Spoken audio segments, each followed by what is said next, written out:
Olá pessoal, eu sou Leonei Miranda e hoje nós vamos falar sobre o quarto princípio do cooperativismo, que é a autonomia e independência.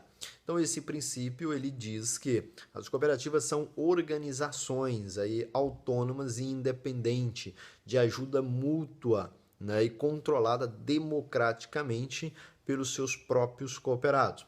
Caso a cooperativa venha fazer algum acordo operacional com outras instituições, sejam elas privadas ou públicas, ela pode fazer, mas que ela faça de modo que garanta a liberdade, a autonomia e a independência dos processos decisórios dentro da cooperativa pelos seus cooperados. Ou seja, que ela mantenha ali a capacidade dos cooperados tomarem as decisões lá na assembleia, né? Esse processo democrático seja garantido, tá? Os processos de decisão ali da administração e da gestão sejam garantidos e não tenha interferência desses elementos externos, ou seja, ela não entra num processo de negociata. Isso é muito importante, tá?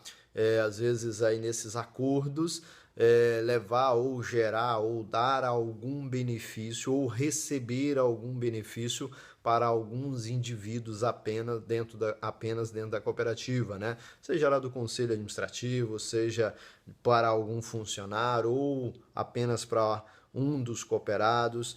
Então ela tem que manter essa autonomia e essa independência. Ela não pode entrar nesse quesito de dar ou gerar vantagens aí para um grupo ou a minoria ali daqueles cooperados ou da gestão da cooperativa. Então é muito importante ela manter a sua autonomia e independência. Dentro dessa autonomia e independência, ela tem que se posicionar mantendo aí 3 neutralidades, que é extremamente importante dentro desse princípio. Primeiro, a neutralidade política.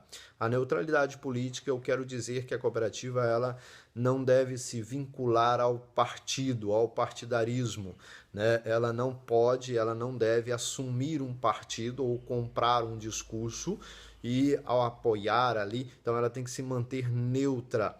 Obviamente, quando eu falo que ela se manter neutra politicamente, eu não quero dizer que ela tem que ser omissa politicamente. Pelo contrário, ela, enquanto instituição, a cooperativa ali, ela tem um papel muito importante de política, né? Um papel político ali de defender os interesses do grupo, né? Daquele grupo, dos cooperados e até mesmo da própria sociedade, de fazer frente a algumas decisões, né, que o governo ou outras empresas venham a querer fazer na região que possa vir a prejudicar ou comprometer o desenvolvimento daquela região. Então ela tem um papel de se organizar e de fazer frente a essas decisões, mas obviamente, né, para defender os interesses do coletivo e não apenas de alguns indivíduos, e não linkar a isso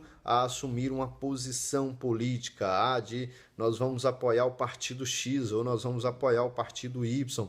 Ela não pode, ela não deve, né, entrar nessa disputa partidária, política dentro da região. Ela tem que deve se manter neutra nessas disputas.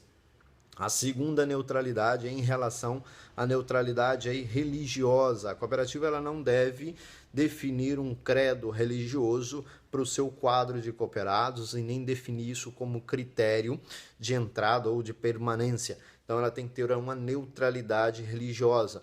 O que importa é o indivíduo, é o sócio, e não o credo que ele segue, não o credo que ele cultua. Então, ela não pode estabelecer, os nossos cooperados todos têm que ser católico, ou todos têm que ser adventista, ou todos têm que ser evangélico. Não, ela não pode fazer isso, ela tem que manter essa neutralidade religiosa. O que ela quer é o sócio, é um indivíduo, né? O trabalho em conjunto, e essa questão do culto, do credo religioso, não entra em discussão dentro da estrutura da cooperativa. A terceira neutralidade é a neutralidade social. ela não pode fazer uma discriminação em relação à classe, ao status que o cooperado ou aquela pessoa tenha dentro da sociedade, a questão da riqueza, da cultura da pessoa.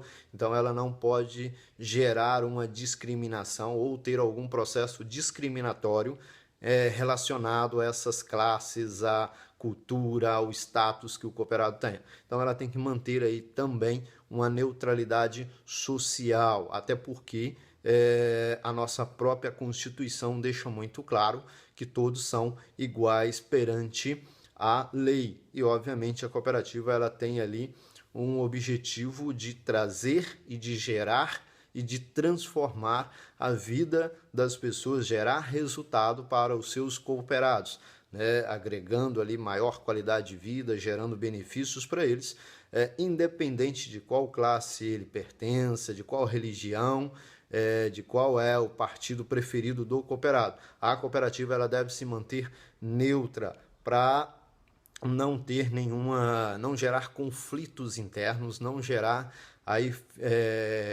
disputas que possam comprometer o desenvolvimento e o crescimento dela, gerando aí constrangimentos, discriminação interna, divisão, algumas fissuras e rachaduras aí dentro da cooperativa.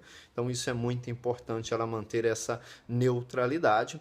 Então, dentro desse, indo de encontro com esse princípio que é a autonomia e independência. Para ela manter a sua autonomia e independência, é importante que ela estabeleça essas regras aí, que dentro dela não há esse tipo de disputa ou de discussões, tá? Então ela se mantenha tanto aí neutra na questão política, religiosa e social dos seus cooperados.